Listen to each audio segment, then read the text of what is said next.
At your conference, you had the keynote speaker, Mike Saylor itself. The phrase that he said, fix the money, fix the world, is not enough. We should change the whole ecosystem. There's a lot to fix. And I think that's one of the weaknesses of Bitcoiners and maxis is that they think it's so simple. I think it's just like, take down the Fed, get rid of the government. And it's like, no. That's not how this works. The change comes so slowly and gradual that you look back all of a sudden and say, how did that all happen?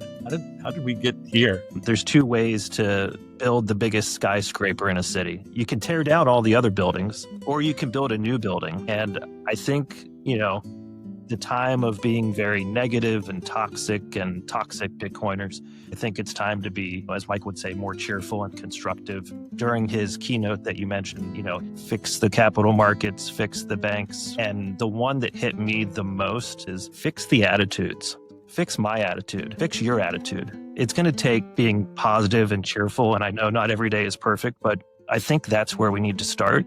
Now I'm going to make the announcement.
Welcome everyone to MadBitcoin podcast. I'm so excited to announce that today I will be speaking to Ed Juline and Tim Kotzman.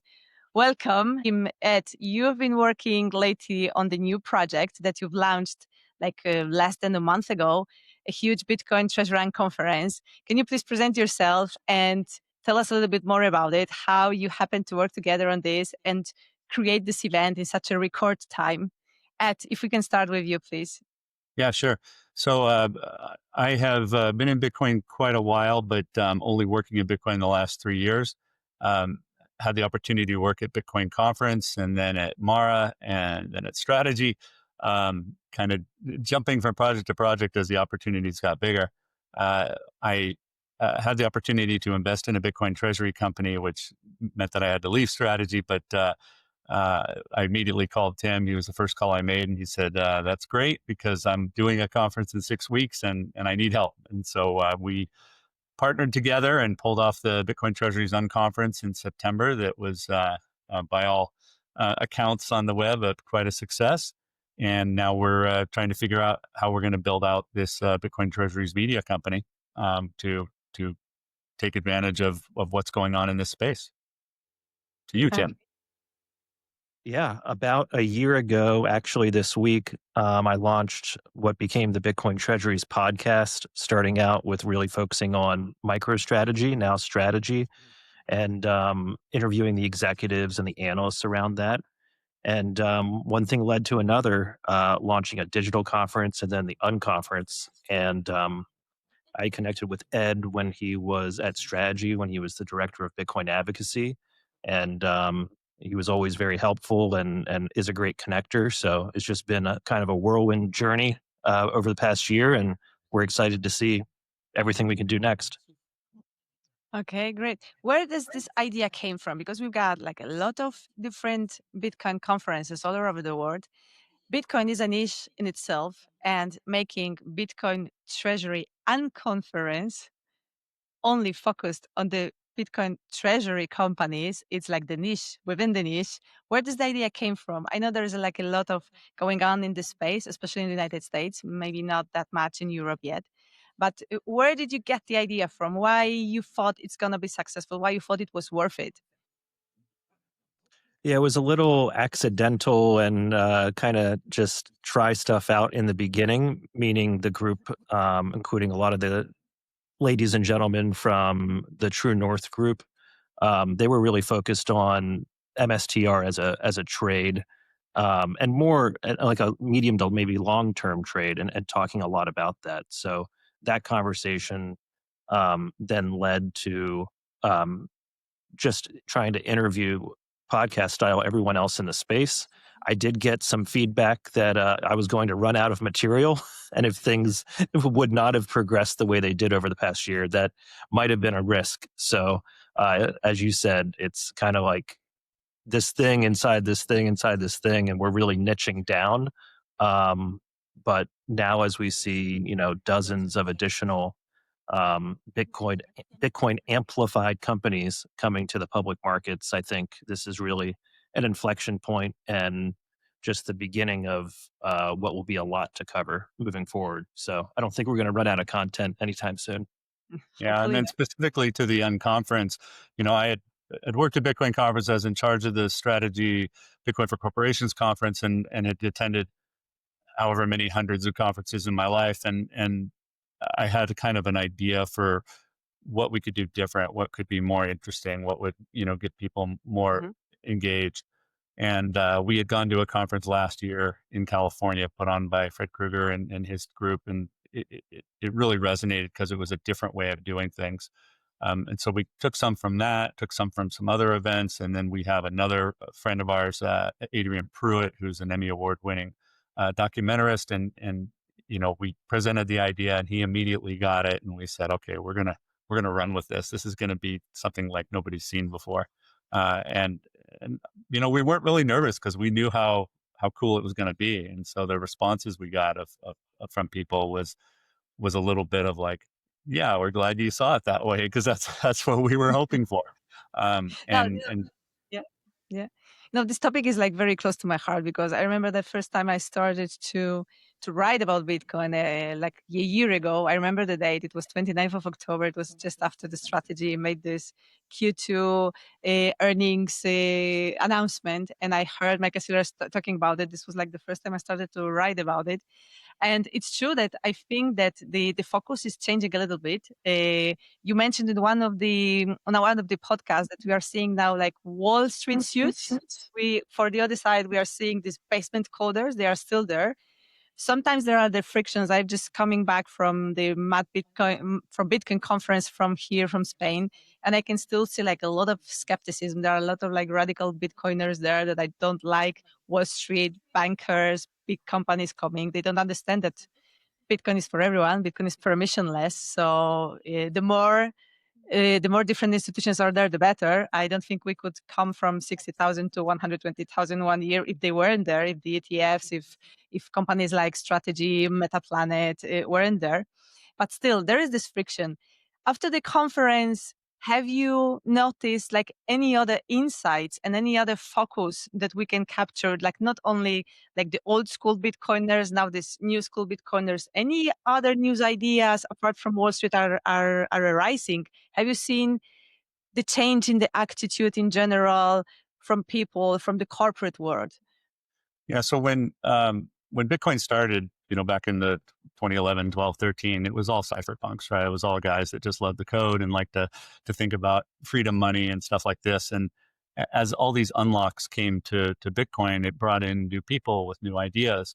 The analogy that I've used is, there's people that like to go to the soccer stadium to drink beer and watch the game. There's people that like to watch it at home on TV. There's kids that just like to play in the street. There's people that think that FIFA has ruined football, but they're all soccer fans, right? And the same things happen with Bitcoin. You still have your cypherpunks. You still have your hard coding guys. And so we've unlocked a new area. There's a phrase or a tag that's emerged on X of suit coiner, right? And when I saw that, I immediately said, hey, I finally got an identity in this world. It's a suit coiner. And then Predator, of course, ruined that by saying suit coiners are suits on Wall Street that want to use Bitcoin for their own means. And I'm like, that's not how I interpreted it. I thought it was people in suits that are Bitcoiners. So the market that we're going after are investors, are people on Wall Street in corporate America that see the value of Bitcoin as a pristine asset and have now been able to unlock it in order to help promote Bitcoin. So are the cypherpunks going to have a problem with that? Yeah, probably. Are the freedom people thinking, oh no, this is taking over Bitcoin? Probably. But there's all kinds of different ways to love Bitcoin. And so we're just unlocking that area that hadn't been unlocked before.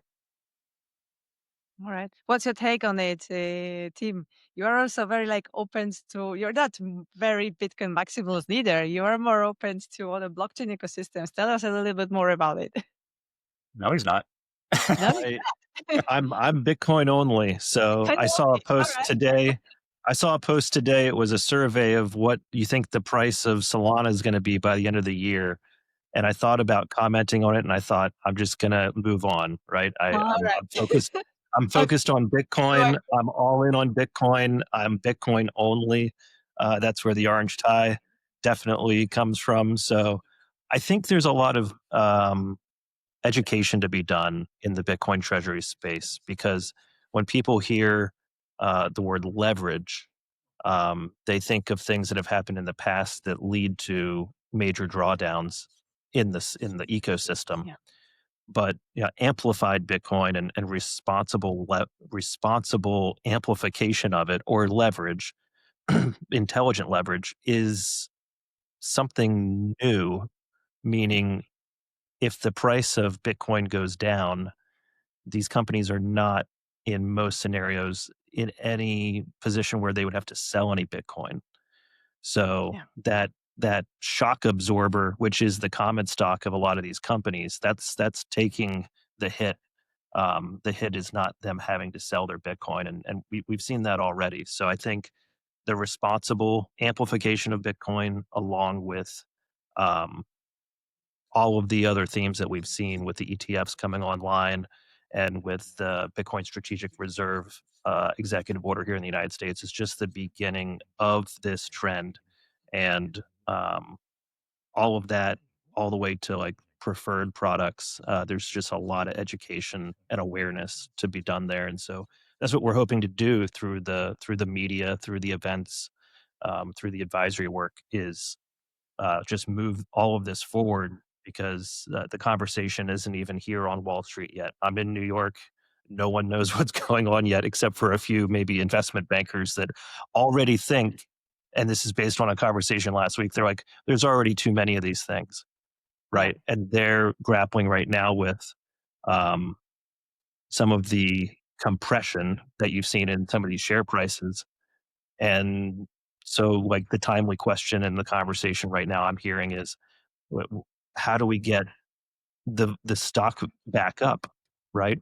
Am I supposed to buy shares back? Am I supposed to tranche these cash reserves that I hopefully have to buy back the stock in the same way that you're buying Bitcoin consistently? Or are you strategically, or because you don't have any other option, just sitting on your hands until the price of Bitcoin itself goes up, and you're in a market where you can, it's just more favorable to being able to move the strategy forward. So the fact that that's the conversation tells me it's very, very, very early.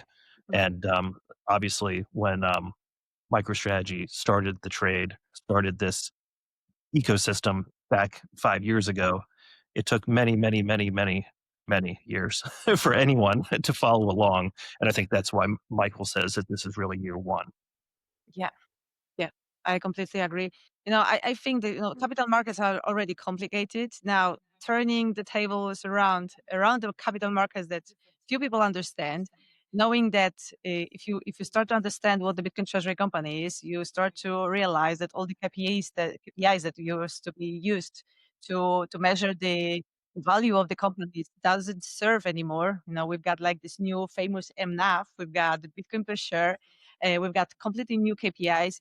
There are some great scorecards I've seen that were launched by Mark Moss. There are the other ones that were prepared by Jesse Myers. So they are like putting totally different light on how these companies should be measured. And as you say, we already saw the first mergers. Very famous one, the latest one is Similar Scientific with Strive. Got like 990 companies now on the market. We can be sure that none of them will be as successful as strategy is. Do you have like any of those KPIs, the one that is your like favorite, the one that you think, okay, this one doesn't serve, we should be focused on completely different one? You go first, Dan. I think the industry can definitely and obviously benefit from uniformity in the same way that you can go to 5 different, 10 different, a dozen different Bitcoin exchanges and see a slightly different Bitcoin price. You can Yeah. go to a lot of these independent websites and see MNAV or some other metric, and it varies. And who knows if any of them are right. So I think that, again, just underscores how early we are with all of this. And I think, as Ben Workman would say, analyzing all of this is a team sport, investing is an individual sport, but you really, I think, could look at it holistically of like, look at the management team, look at the track record, look at the strategy, look at the leverage, look at the, like, whether it's converts, preferreds, equity, like what rates are they borrowing at? And just looking at it holistically, I don't know that looking at just one metric across all of them is really going to tell the whole story. Okay. Yeah, and I'll take a slightly different approach to that. And that what I often say is, no, we don't know. We don't know what the right metrics are yet. This isn't something really clear and simple as to how to evaluate these. I'll go back to the soccer analogy again, and that when we sit around the dinner table, my boys will argue for hours about who's the best soccer player is. Right? Is it Lamine Yamal, or is it Ronaldo, or is it Messi? And it's like, yeah, you need a whole bunch. The one study that I remember seeing a couple of years ago that was brilliant talked about how the soccer team that really wins is more about the 11th player, right? Whichever team has the best 11th player is the one that's going to win, because it's your weakness that really causes you to have problems. And so that, I think, is where some of these treasury companies are being evaluated. They're trying to look down to that 11th player and say, that's a big weakness, and strategy doesn't really have one of those. Strategy's 11th player is as good as their first player. It's pretty amazing. But when you start to look at some of the others and you look at the team, or you look at the, how they're raising money or the market they're in, you're like, ooh, that's going to be tough for them to overcome. So personally, that's kind of how I've been looking at it, is what's their biggest weakness and how much is it going to affect them, rather than saying, how do you measure the best one? Okay, at your conference, you had the keynote speaker Michael Saylor itself. The phrase that he said, "Fix the money, fix the world," is not enough. We should change the whole ecosystem. It's not only about tweeting. It's not only about shouting. It's not only saying that politicians are bad, governors are bad, banks are bad. It's much more than that.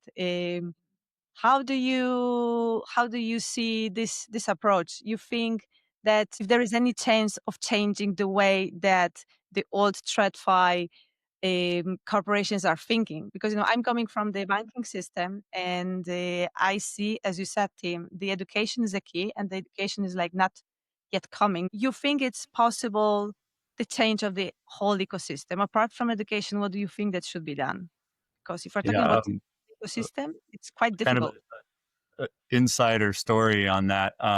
We we had asked Michael for his slides for his keynote, 2 weeks before, 2 days before, 1 day before, and literally the morning of, we got notification that he's not going to have slides, and we were like, okay, let's see how this goes, right? He'll just get up on stage and wing it. And I do want to ask him how much of that he really was just off the cuff, or if he had planned all of that to talk so perfectly.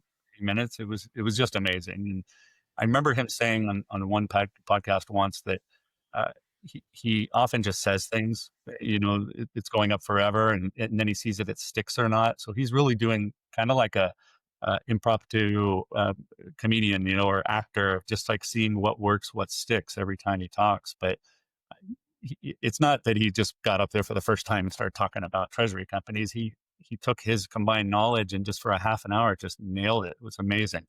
But there is a lot to change. There's a lot to fix. And I think that's one of the weaknesses of Bitcoiners and maxis, is that they think it's so simple. I think it's just like, take down the Fed, get rid of the government. And it's like, no. That's not how this works. The change comes so slowly and gradual that you look back all of a sudden and say, how did that all happen? How did we get here? So he's absolutely right. All of these changes are one day at a time, but the one thing that's for sure is every Monday when you wake up, you look at the news and you go, okay, this is a new week in Bitcoin. What's going to happen this week? And makes it fun. It makes it exhausting, but it's what we're going to be doing for the next 20 years is seeing what sound money means to the world, step by step. Yeah. Tim, any takes from your side on this one? What more all we this can do? all of this reminds me of there's two ways to build the biggest skyscraper in a city. You can tear down all the other buildings, or you can build a new building. And I think, the time of being very negative and toxic Bitcoiners, I think it'll always have its place, but I think it's time to be, as Mike would say, more cheerful and constructive. During his keynote that you mentioned, he goes on this very kind of poetic and alliterative, like, fix the capital markets, fix the banks, and the one that hit me the most, has really stuck with me for the last couple of weeks is, fix the attitudes.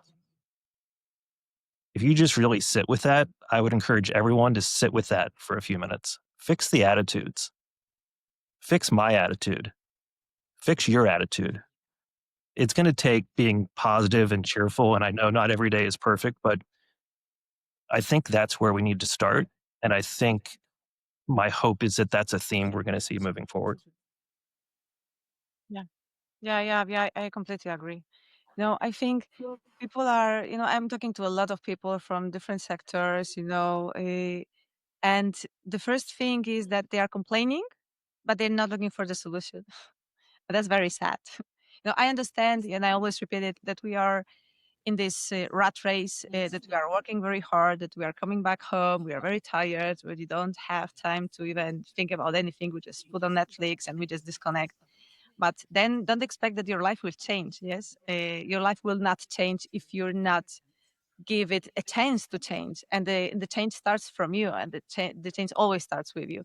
If you don't look for the information, if you don't look the way to make your life better, it will never come. I always say, like, imagine how you want your future to look like, and just go for it. Just split it in the smaller step and just go for it. But it takes time, and the Bitcoin is very challenging. There is a lot to be read, a lot to be hear about. Not everyone is so obsessed as we are here, and I understand it completely. But it's really sad that at this time, at the moment, we are now, like, with Bitcoin 16 years, the basic information is still not reaching. So I think that your conference and the other one that we're gonna prepare in Madrid next year, I think it's more than important, more than necessary.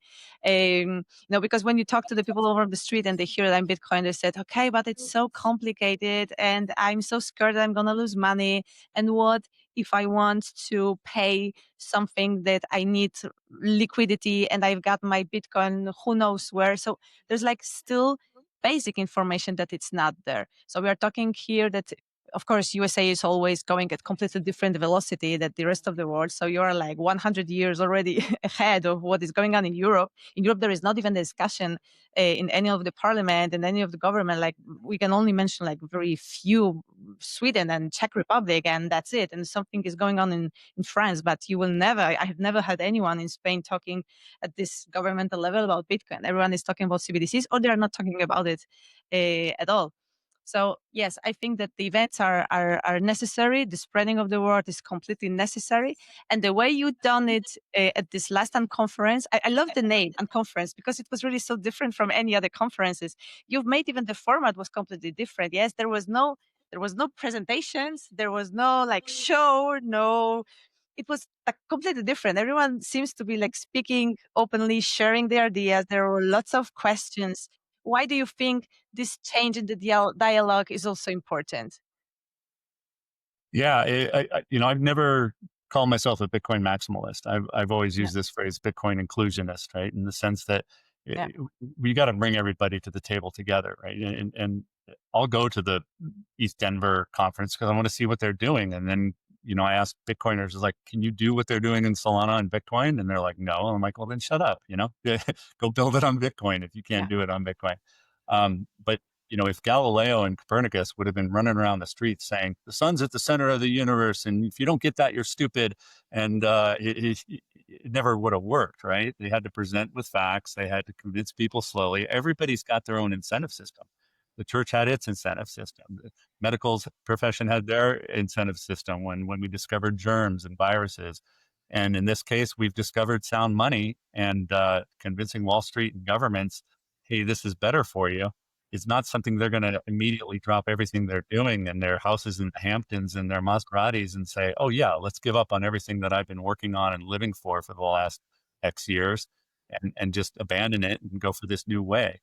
So you have to approach it with compassion and understanding and listening, and include people and not try to exclude them and call them stupid if they don't get it. Regarding your future plans, because I understand it has just started, you prepared the first Treasury Unconference, Bitcoin Treasury Conference in 6 weeks. If you are capable of doing this in 6 weeks, what other plans do you have? Any future plans for other similar events? Yeah, I got big plans. I think like after this podcast is over, I'm going to get lunch, and then and then I don't know. Tim, what are our plans?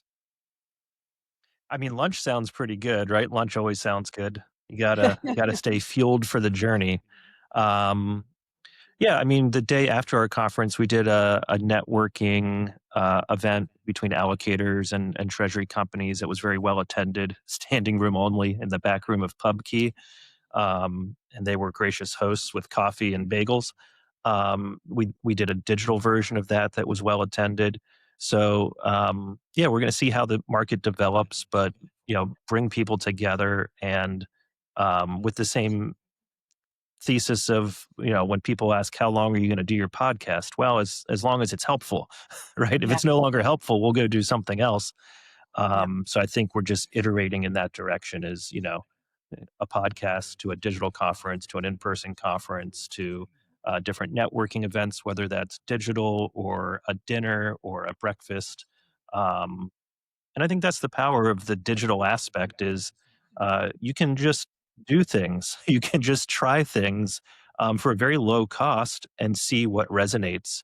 I think what I really admire the most is the stories I hear about I won't give away Jason's story, but if you listen to Jason Fang, I recently had on the podcast, he met with Simon and said, hey, maybe we should do some sort of Bitcoin treasury company in Japan.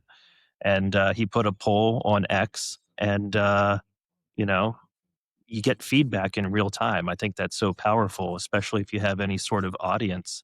You can really not always just ask the audience for the answer, but really engage with the community and use that to everyone's benefit. Like, what's going to most help the community? Not start there. Don't start with what's most going to help me. Well, if you help the community, right? If you help enough other people, you'll probably be okay. Yeah. I think that's where Tim and I make a good team, though, too, is that Tim is really got his finger on the pulse of this treasury community. He'll have an idea and he'll boom, just throw it out on X or plan an event on Luma. And I cringe sometimes because I'm like, wait a minute, we should have had a plan and we should have known what it's going to result in. But at the same time, it's like you got to have that spark to be able to do things spontaneously while we, at the same time, are looking at, okay, well, what's the 1 year plan? What are we going to have during the year? How do we build this into something new? And so we've got a list. We've got a list of things we're thinking about. I don't want to share too much of it right now, just because there are not competitors out there, but there are other people that are going to want to jump on our great ideas. So you'll see something coming out fairly soon about our plans for the next 12 months. Oh, that's wonderful. You mentioned, Tim, that you can almost live look at this kind of the events, the ideas, and the support. If you from one day to another, if I, for example, think about converting MadBitcoin in Bitcoin Treasury company, it's not that I need to be the company like strategy. Yes, there are lots of different types of Bitcoin Treasury companies right now. We can see the ones that are just buying Bitcoin and just leave it there. They don't even talk about it. They are the other ones that are having this mix, no? Like Mara Holding, they are having their very strong operation part, which is like mining Bitcoin, but they are also very Bitcoiners. They are accumulating. They're one of the ones that have accumulated the most so far. And then we are having like the purely Bitcoin treasury companies like Strategy and now MetaPlanet. Yes. Has any other idea arisen during this conference? Are there like any other modern idea, or I don't know, invented by AI, other ways of doing it? The idea of what is a Bitcoin treasury company, what is a Bitcoin company, has really come to the forefront because, is Strategy the biggest Bitcoin treasury company in the world? Well, no, Tesla's the biggest Bitcoin treasury company in the world because they're the biggest company with Bitcoin. Oh, well, they have to be all in. They do. So if Apple bought one Bitcoin, are they now a Bitcoin treasury company, right? We just have to ask these questions and see. What's been really impressive to us is maybe the smaller to medium sized ones that are coming out of nowhere, that say, hey, we do storage units in the Northeast, and now we're going to become a Bitcoin treasury company. Or like the one I'm involved in Mexico. It's a 8-year-old exchange in Mexico that a guy built for his friends that, it's like, that's the core business, and we're going to build a Bitcoin treasury company on top of that. So that part is a little more fun. I think when you get the Strives or GameStops that come out and like, oh, we're buying $2 billion of Bitcoin. Yeah, that's great for the ecosystem, for the credibility, but it's the hundreds of companies below them that are going to be the ones that are really driving where this goes. Okay. I'm coming back to the banking system. I know that there are lots of solutions for the banking products with the Bitcoin involved. You can use Bitcoin as a collateral for absolutely everything. If you talk about mortgages, if you talk about loans, if you talk about bonds, pension funds, basically Bitcoin can be used as the collateral for all of these products. Have you met in this last event anyone from banking sector already thinking about it, talking about it? Because in Spain, we just opened custody and we are there. And I think the potential that Bitcoin has as a collateral is huge. We already have Coinbase that is giving loans. So this is the area that was always dominated by banks. We've got Bit2Me, which is the local exchange, very big ones. They're already giving the loans. There is this Chapo Bank from Gibraltar here from Europe. They are only Bitcoin bank.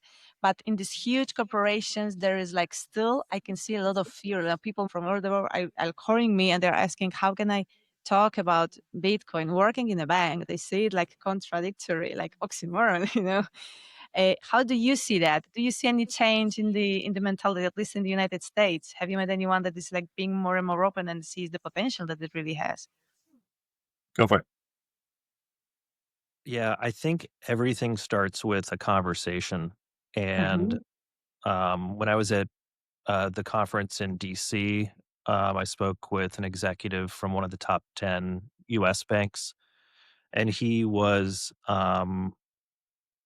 wanting to have additional conversations with his team, with people from the Bitcoin Treasury space. So I think the conversations are happening. How long that will take, I don't know. But yeah, I've between that interaction and hearing of other more senior level discussions happening with bigger banks in the US, I think that conversation is definitely there. It's just a matter of if the executives are willing to have um, a certain amount of courage and conviction ahead of any potential regulatory change that would give, you know, more cover, more regulatory clarity in their eyes, whether it already exists or not.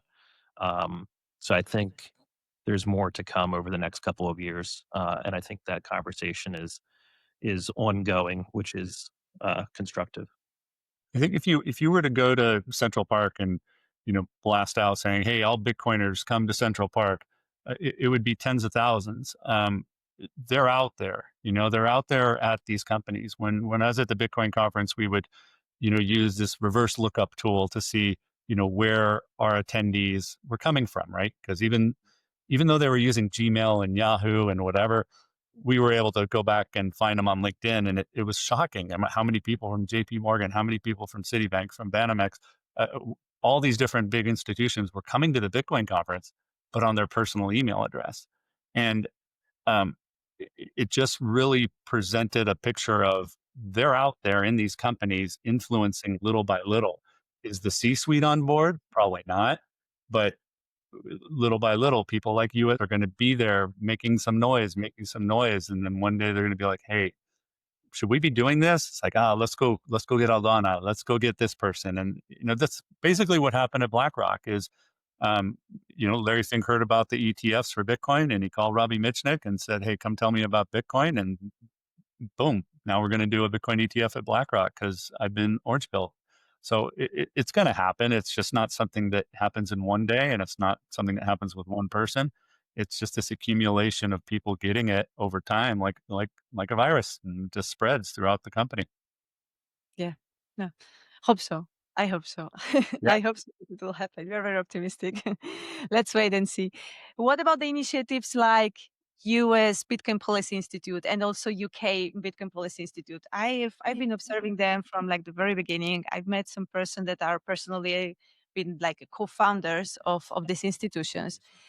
You think it can work everywhere, or we need some extra ingredient? Because, for example, it's not difficult to create USA Bitcoin Policy Institute in the United States when you've got all the government backing it up, you've got everyone with such an open mind. But for example, when I see what's going on in UK and they're having the same institute, sometimes I'm like losing a little bit of hope. They are really can make some impact, because I've got also this idea at the back of my head, maybe we should try to do something similar in Spain. But should we like be building from scratch from the base up, or we already need to have some people in the government that are pro Bitcoin, and if not, it's just waste of time? Yeah, I What do you think think? it's culturally how Bitcoin fits into a given country to me is fascinating because it doesn't matter where I go in the world, I would always look for local Bitcoin meetups, and the Bitcoiners are out there in every country, right? And what Bitcoin Policy Institute, Digital Chamber are doing, very important stuff. It's not what we're doing, right? What Alex Gladstein and CK are doing over at the Human Rights Foundation, very important. What all these guys are doing over on the knots and core debate, very important, but everybody's got their section of it. So um, as it relates to, those types of movements, I was really surprised when I went to Prague and they didn't want to hear about ordinals. They didn't want to talk about ordinals. But you don't do anything to the core. And I just got really fascinated by why as a country are they so opposed to these kinds of changes? And of course, ChatGPT explained it to me that it goes back to their roots with the communist government and with the Russians, and how you don't want this centralized control and people making changes without consensus. And so you go to Prague and people wear it as a badge of honor saying, I'm a Bitcoiner. You go to Latin America, which you don't talk about your wealth, you don't talk about your interests that aren't mainline. The Bitcoiners are there, but you even go to the Bitcoin meetup and you're like, are you a Bitcoiner? Like, why do you want to know? It's just culturally. I mean, if you ask me like which country is probably the government is the most supportive of Bitcoin anywhere in the world, it's got to be North Korea, right? I mean, they are all over Bitcoin, right? And in a bad way, but there's each country's got their own approach to what does Bitcoin mean to them, and as governments change, uh, I really wonder if the Democrats had won this last presidential election, where would Bitcoin be right now?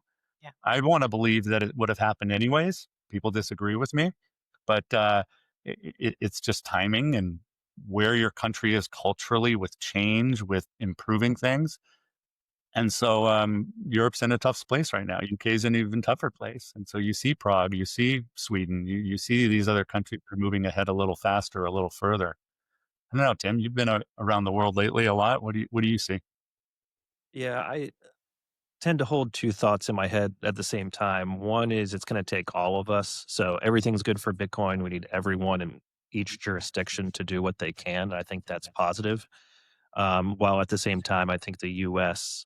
Um, will has historically and will lead as far as regulatory and the moving everything forward. Everyone seems to historically follow what the U.S. does. So I think we're in a positive spot for that. And so, yeah, I think we should be encouraging everyone to uh, do what they can in their jurisdiction to create those conversations. Yeah. Yeah. Okay. So there is hope. So there is a lot Yeah. of to be done in Spain. Well, in Spain, in Europe, in general, we are now being bombarded by the information about the CBDCs. People are, or they are worried, the ones who know, or they're totally ignorant. They don't even know that it's going to happen. In the United States, from the very beginning, it was like totally rejected. The focus is on the stable coins. What's your take on the stable coins in the United States? I've got I'm suspicious, but I don't know if it's suspicious anymore. I think it's getting more and more obvious that this is the only way for the United States to heal from this terrible national debt that you have. 37 trillion already. So that no one wants to buy. China is like selling all the treasury bills. They just don't even want to hear about it. So someone must buy it. You think it's a good idea to put it on the stable coin to spread like a virus, among everyone in the world, like, I don't know, taxi driver in Argentina, some bar in India. Uh, how do you think it may impact like a global economy? Because now, the debt was concentrated, as I said, in China and Japan, some other countries. And now I see stablecoins as the like last resource of the escape to spread it and to sell it to someone to absorb it. How do you see it? Do you see it as Well, a danger? Or do you see it as the only way to out from the yeah, situation? I've never seen stable coins as anything other than just digital fiat, right? Yeah. And in my mind, I've had stable coins on my phone for a long time. When I go and make a payment by Zelle or by Venmo, it's essentially stable coins, right? Yeah. Are you able to take real digital stable coins and stake them for yield? Yeah, there's some other things you can do, Mm. but uh, if it's a path towards people accepting um, digital blockchain technology as a way to handle money, and then they go, well, wait a minute, stable coins are just more fiat. I think I need Bitcoin. Well, then it's a stepping stone. But Mm. to think that stable coins is some kind of panacea or solution to the problems, it's just more fiat. It's Yeah. fiat in a different wig, in my opinion. Yeah, I think exporting the US dollar and making the best of the bad available to 8 billion people in the short to medium term is a positive. Mm-hmm. Um, and just let Bitcoin be that universal, pristine collateral store of value. So I think stable coins can be a positive. I think they've been a positive. Yeah. Okay. All right. So with this very optimistic accent, I'm gonna make the announcement. We're gonna try to make the greatest event of the treasury and the banking sector and the energy sector. And I hope that Ed and Tim, you're gonna help me with that. I think it's a huge opportunity for Spain to be put on the map of the very significant Bitcoin events in the world. And I think for what you are already doing with Bitcoin Treasury Conference, it's priceless. It's going to help us to bring of the experts from the Bitcoin corporate institutions to Spain, to Europe, and I think Spain with this it's a beautiful place to stay, but also it's a great bridge between Europe and Latin America and the United States. So let's build something wonderful together. Let's bring everyone to the table. Let's see what's gonna happen. I'm very happy to have you on board, guys. Yeah, no, us too. You and I got connected through another connection, and when you started telling me about what you were doing, it kind of fits in with our schedule and what we're trying to do. And so I think we can bring something to Europe that will allow mostly Spaniards. That's usually the way Europe works. Spaniards and Portuguese, and then we'll see who else we can bring in from other parts of Europe. But I used to travel to Spain a lot, and you cannot find a bad meal in Spain. It's impossible. And great wine. And then on top of it all, on May 10th, the day before the conference, is Barcelona Real Madrid. It's in Barcelona, but we'll watch it in Madrid. So we'll get a big screen somewhere and get everybody watching that match. And then you've got some other cool side events planned for getting to know Spanish culture. We're not having too hard of a time convincing some big name speakers to come to Madrid. It's not like going to Wichita. Well, I just badmouth Wichita. I didn't mean to do that. But we should be able to pull off something pretty cool. Great. I'm so excited about it. Tim, I'm so excited to have you on board too. We have a lot of work to do, but we're going to have a lot of fun, a lot of great side events, and a lot of great brainstorming. I think Spain deserves it. Spanish people deserve it. And we're going to make great things together. Very excited about it. Very, very excited. Thank you so much, and speak to you soon. Have a great day. Have a great lunch. You're already hungry. And then we'll plan what we do after lunch. Thank you. Great to be here. Thanks, Aldana. Thank you.